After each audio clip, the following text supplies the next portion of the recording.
The dying 19th century left in its wake a forlorn figure, Dobbin, the family horse, soon to be replaced by a fearsome monster that breathed fire and drank gasoline. In hundreds of U.S. towns at the century's turn, Dobbin's demise began with a magic lantern lecture by a traveling salesman. From the early steam cars onward, he told the history of mechanical transportation, a history culminating proudly in the horseless carriage. But many an earth-shaking event has low comedy beginning.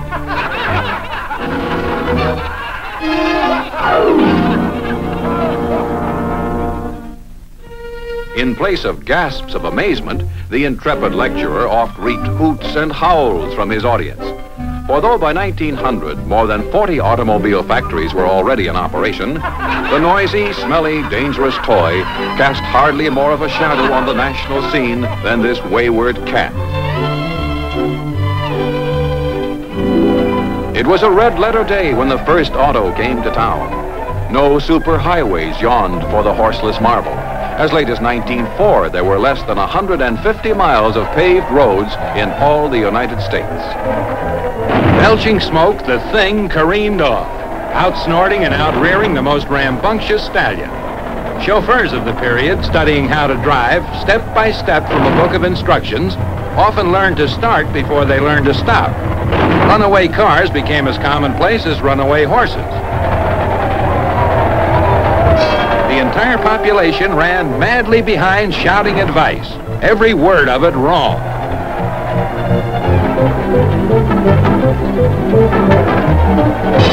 Soon town and crowd were left in the rear, and the terrifying invasion of the countryside began.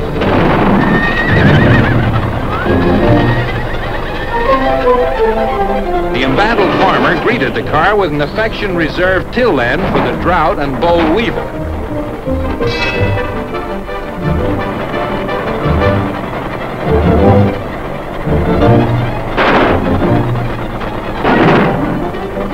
Wait for me!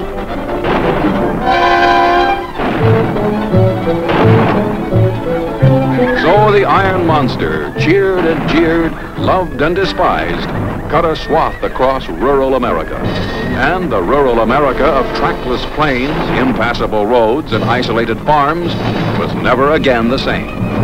The growing feud between horse owners and auto owners often erupted in match races. On such occasions, Dobbin frequently made his rival look sillier than ever. No one had invented the automobile. It had just grown like topsy over the years, the work of many men.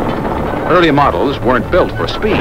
If they got you where you wanted to go, that was miracle enough.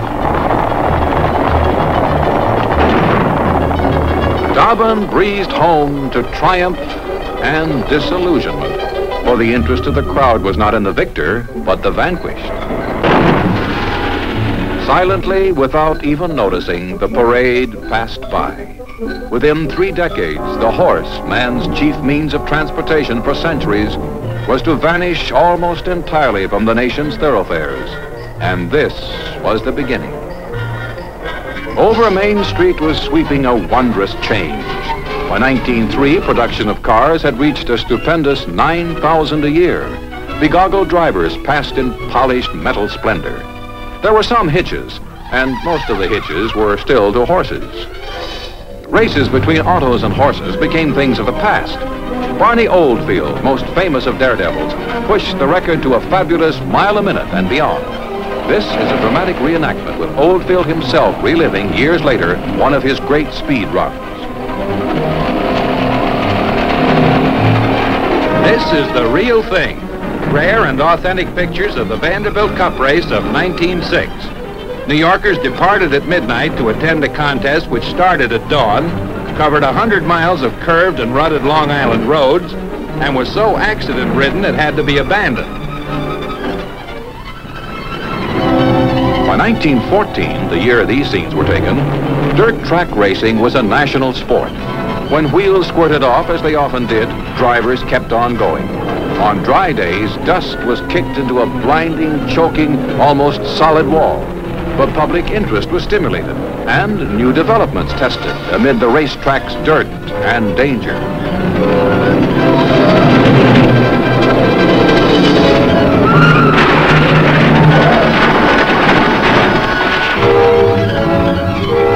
At Altoona, Pennsylvania, they got rid of the dust by building a wondrous wooden saucer which became more oil-soaked and slippery with each passing year. Through the 1910s and 20s, the auto racing craze was at its height. Still bulky and unpredictable, automobiles seemed living things with personalities all their own. Like the horses before them, family cars and racers were given pet names, praised when they performed and soundly cussed when they didn't.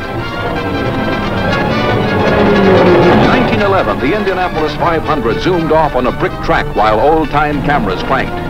With time out for 2 world wars, this most famous of American auto races has been held every Memorial Day since.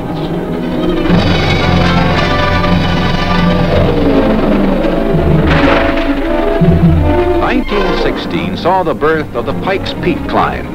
Its course, this hairpin road, snaking in 12 and a half almost perpendicular miles, 5,000 feet up the side of the mountain. Its purpose? To test not only a car's speed, but of more importance, its endurance.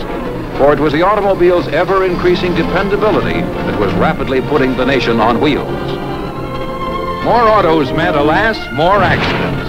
A problem this inventor solved with a crash-proof bumper, only to discover he had also invented the world's most rapid exit.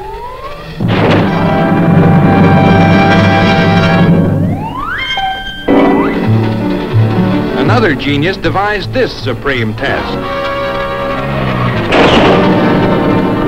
Kerplunked, flunked, junked.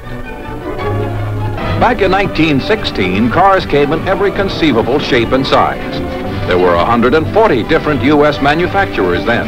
Today, there are 6. This Denver, Colorado street scene of 1919 shows that the traffic jam had come to stay. On New York's Fifth Avenue, also in 1919, the snarl led to the first traffic lights, complicated affairs operated by policemen in towers high above the hubbub. By 1920, 1 out of every 13 Americans owned a car. The success of the auto spurred inventors on to new achievements, like this locomotive car with smokestack and coal furnace, which all too quickly puffed into history. The torpedo car was designed to go 6 miles a minute if it didn't by accident sail straight off to Mars. Probably no vehicle ever looked so fast and went so slow. One inventor attempted to solve the problem of streamlining with the backwards car. He didn't cut down on wind resistance much, but boy, how he startled the other drivers.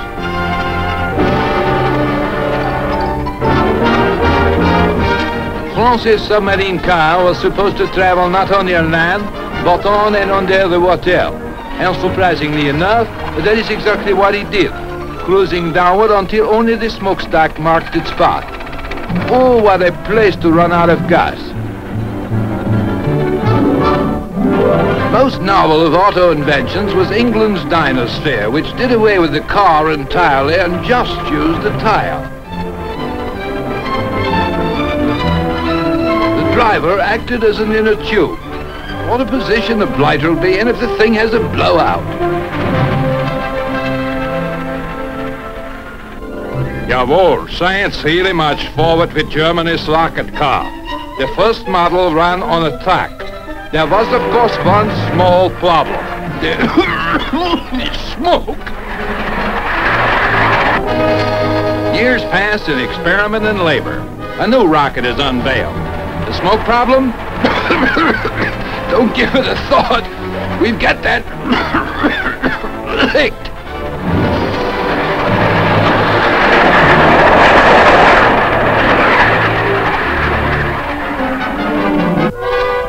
The scientist never gives up. Years later, by increasing the rocket displacement, reversing the air intake with the Framis valve, and converting the upsilon to an alpha-gamma nephratinol biphenol, he's banished smoke forever. Oh, well, back to work. Come around in 10 or 15 years for the next installment of Gadgets Galore.